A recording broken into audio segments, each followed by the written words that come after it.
Welcome to Lockeroom Talk. I'm your host, Terrence Summers, with head ball coach Dustin Wilson. How you doing, Coach? Good, good.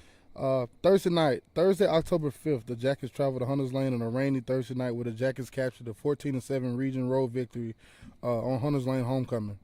Last Friday night, the Jackets enjoyed their 2023 bye week and stayed 500 on the season, headed into the final 2 weeks of the 2023 campaign with a record of 4-4. What about, first of all, takeaways from that Hunters Lane rainy night? It seems like forever ago already. It does. Off week's good for a couple of things. We want some rest and get away from each other for a little while. But Hunter's Lane, just first of all, first Thursday night game we can remember in a while. Definitely for these kids that are on the team right now, it's different. Football programs, football coaches, football kids, football players, football managers, trainers. We're all creatures of habit. So I'm glad we got that out of the way and escaped with a win where we can use that as data for our next Thursday night, which will be escaped with a win. It was rainy, but it was rainy for both teams. It was Thursday night for both teams and all that good stuff. But a very, very athletic bunch. Run around, played some football over there. Threw some things at us that we have not ever seen before. And for a young team, there comes another data point of, hey, what do we do against this front? What do we do against that? And just some learning and a lot of begging by the coaches to don't let this one slip away, and just tight, and it was just tight the whole game. And they never really got anything rolling drive wise. They got one big 11 players on the field, not calling anybody out. It's just we didn't do good. So anyway, 14-7, a lot of adversity, a lot of lessons learned. First weather game of the year. It's been pretty for us. First one on a Thursday night, and then it would be the first of two Thursday nights in October. So good stuff. In game, we got out of there with a win and got back to 500 and get to finish at home in the regular season schedule with some home games for once. It feels like I can't think back. I've been doing this since 2018. We haven't had that many, just pouring rain games the entire time. I know you look back at the 19 playoff run. The ground was tore up every game, but wasn't no game where it was just raining on us the whole time, and that was something different for guys to see. And it was nice that they got it out the way. Yeah, that one game here goes history. Whenever the year that we played Creekwood. At Creekwood. That was 19 too. That was 19. Yeah, that was for the region champ I've ever coached in. But taking it back to this group of kids, ain't played in a wet ball, ain't threw a wet ball, ain't handled it much really. So a little bit of poor coaching as we didn't practice it as much, getting out the pump sprayers and getting the balls wet and throwing it around. But it happened. We had to deal with it and got out there with a win. Bye week. It was fall break also, so it was really, like you said, it's Thursday night in Hunters Lane. Feels like a long time ago because of the bye week. Last week, got to sit around and watch some football. Some good games going on around the other region people. Also, not coach, not have expectations. Well, we practiced Tuesday, Wednesday, Thursday. Practice on us, worried about us.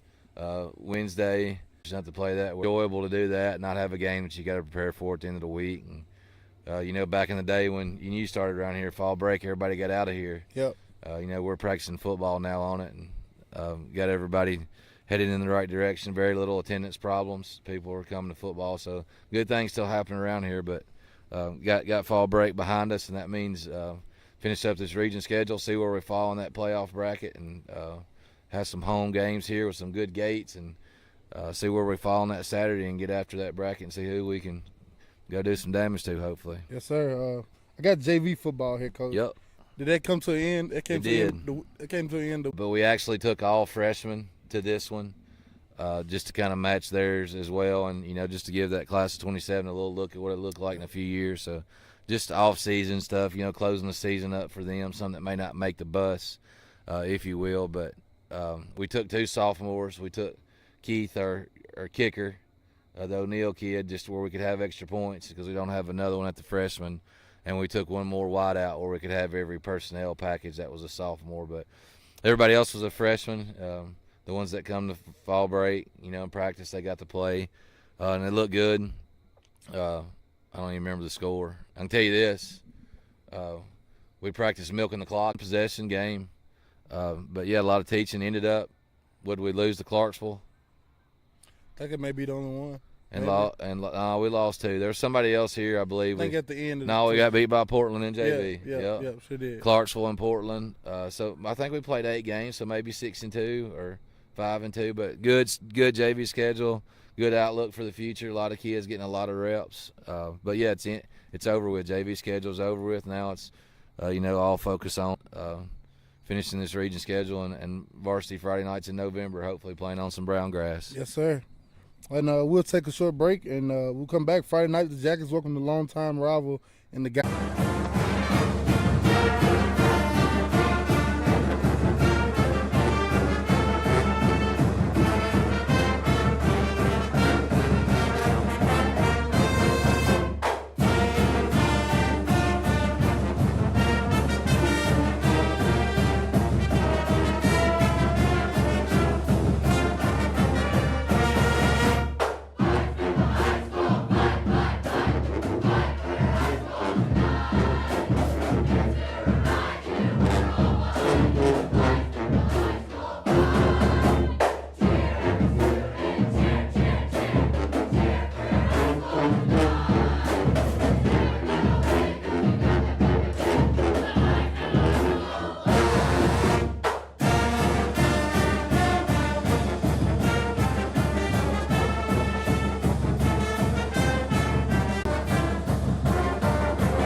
Welcome back to Locker Room Talk. Friday night, the Jackets welcome the Greenway of Gallatin into the nest for the big late season matchup. Gallatin comes into the matchup sporting a 5-3 record, 3-2 in Region 4-6A. Gallatin has very athletic skill position guys with a big old line and very solid quarterback play. Defensively, the Greenway run a 4-3 look with athletic guys all over the field. Another big-time game for the Jackets in the 2023 season, Coach. And a big old tailback. Forgot about that part. I can't forget about him. A lot of big O there in your sentences. No, but good Gallatin team. They're always big, so we could take that out. It's just known. But Gallatin looks like Gallatin. They got a new coach, but the kids are the same. The community is the same. New coach, he's also got a teenage kid, so he's playing quarterback, it sounds like. He's got some new offensive schemes. I think defensive schemes would probably be something that we've seen before, but a lot of good-looking stuff from them over there. And seriously, they did feed that tailback kid a lot the past couple weeks. So got to stop what they like to do. Got to worry about all of it, and got to continue to strive to finish offensively as we continue to grow. Growing never stops. But this year it's been our talking point. But yep, Gallatin versus Springfield, ready for it. It's Friday night at home. Seen a lot of these matchups all the way back to Old Mason running around on us at whatever you call their yard or shipyard or something like that, and putting 50 up on us when we first got started. I think we played big band. I've been telling the boys about all. They always got that band. It came down to literally the last drive. They it was close. Kept it and ran it in, and they scored. And we tried to go down the field in 50 seconds. Didn't work. 13. And then of course in 14, you did something that no Springfield coach has ever done. Mm-hmm. You beat Gallatin twice in one season. The Wilson boys did something that the coaches ain't ever done. Yeah, but that was good. Yeah, good season. Jackets have had 2 stints of back-to-back road games this season, but this is the first stint of back-to-back home games. 5 home games with all 5 schools having great tradition, pride, and fan support. How great has that been? How much of a luxury that's been, Coach? Game, but man, it's been awesome. You know, from the top of it, you play your games here. You got your Greenbriers, and then Station Camp, and pretty much Greenbrier, and then I guess it's Sumner County, right? All the Sumner counties get to visit us here that are our size. You take out Portland that we played away, but it's been great. Obviously, good fans, good concessions, good crowds. And one thing you can't practice is crowd noise. Well, here you can anyway. You don't have that, but it's been good. The bands are good. The whole atmosphere has really been good, and looking for a way to, close it out here at home with Gallatin first and then beat. So looking forward to it. And I know we talked about it in years football. It's not giving you the feel of both sides packed out. It's a big time high school game. you know, it's not that what people was used to, you know, in the 80s of Gallatin and Mount Juliet and Springfield. They not. Your daddy never played no north, west, south, you know, all the directions, Kenwoods, like it don't feel right to people. And I'm getting close to that group too. You know, my senior year we played Kenwood in their first ever season. You know, what is it since then? Rossview. Here we go. It's another, of course, another test for the 2023 Jackets Friday night right here behind me in the nest. A little trivia for you, Coach. All right. When was the first Gallatin Springfield meeting? Let's go. First guy. Let's go pre-war. Let's go 1938. The first the Green to Gallatin High School into 1932. Okay. So Springfield and Gallatin met before it was even Gallatin High School. It was Central High School, and then of course after that Springfield and Gallatin was the thing. So 1926, first time this matchup happened. I'll just say I was close, Ian. I didn't know about Central. Yeah, you was close. Yeah. Your favorite Gallatin Springfield memory? From 3 to 4A, the White House Portland years. I guess they were a little bit bigger than us. Yeah. My sophomore, junior, senior year, we went kind of that metro where Beach was in ours and Maplewoods and Stratfords and Springfields and Cheatham County. We were all in the region. So I never played them, so I don't have that memory. But that by far coaching game, don't get me wrong, because it was 14 we won. But I remember in 13 sitting in that little brick building over there by their end zone while all the kids are on the bus by myself thinking, what did I sign up for? Because we just got run up and down the field on 50. You know, that I know it was that Mason kid that's running the ball for the 49ers now. But the favorite memory is the 14 when we won the first one. And the favorite memory about it is getting a text from people like your daddy, or I didn't get a text from him. He smacked me on the butt when I got on that bus. Yeah. I knew how big it was, but just like all the older people that I probably didn't know that existed, and I'm not saying that in any ill way at all, calling and text, congratulating, and the Saturday morning at Larry's, I really knew that I was Springfield High School's football coach then when all those people told you congrats. So that's by far the favorite memory, and just probably just letting you know how important it was to all those people to getting back on the other side of that. I remember 81. Yeah. That almost everyone else got, it's been since 81 since we did that. And just hearing we over and over and getting accomplished that as a group and that kid, and we struggled for 2 years. 2014 hands down. The regular season one. Don't get me wrong, the playoff one was good, but the regular season one, that first one we beat them was the best. They both were at Boysman Field, right? That's correct. Yeah, that's beautiful. Lot of history to that. Z playing because we were planning on traveling, so we were on the road. Somebody that was supposed to host got disqualified out east, bumped us into hosting, and here we go rematch with Gallatin in a night, literally in a night.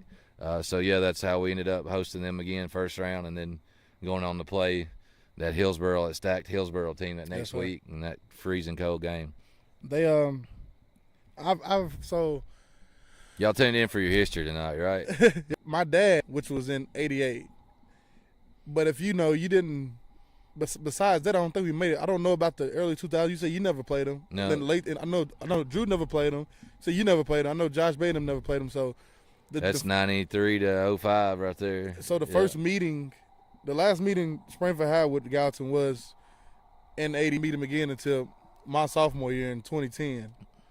Long layoff. No, junior year in 2011. So it was a big gap there, and that I really think 2011 it was kind of okay. Springfield Gallatin. It's the programs have went different ways. Since that last '88 meeting. Then you go to really brew this tradition back up, and then when 13, okay, they might have been like, okay, we got their number. But then in 14, when you beat them twice in 1 year, I think they kind of series record. Yeah. Okay, well, all right, I ain't gonna spoil you then. Well, here we go. My favorite. So, what's your favorite memory, Terrence? And the thing is, I didn't get to see none of them games. Wasn't even thought of. So, but when he was younger, and it was at 80 season, 81 season, like he talks about it all the time. And I went back and dug up the history of this coach. In 1980, the Jackets went 8-3 and lost 3 in a row between week 2 and week 4. One of those games was eventual region champs Dixie County Cougars. Springfield lost 21-20 week 2 against Dixie County. After a loss to Clarksville in week 4, the Jackets didn't lose again. But due to those early 2 region losses, didn't Back make the then, it was playoffs. only two teams made the playoffs. I heard that district winner and district Runner runner-up get to go. Right? That's it. So even though Springfield didn't lose another game after week 4, season was over. But the highlight of that 80 season was them beating Gallatin 14-0. Gallatin was 9-1 that season, and their only loss was against Springfield.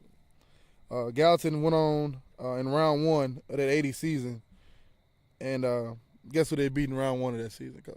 In 81? In 80. 80? Springfield.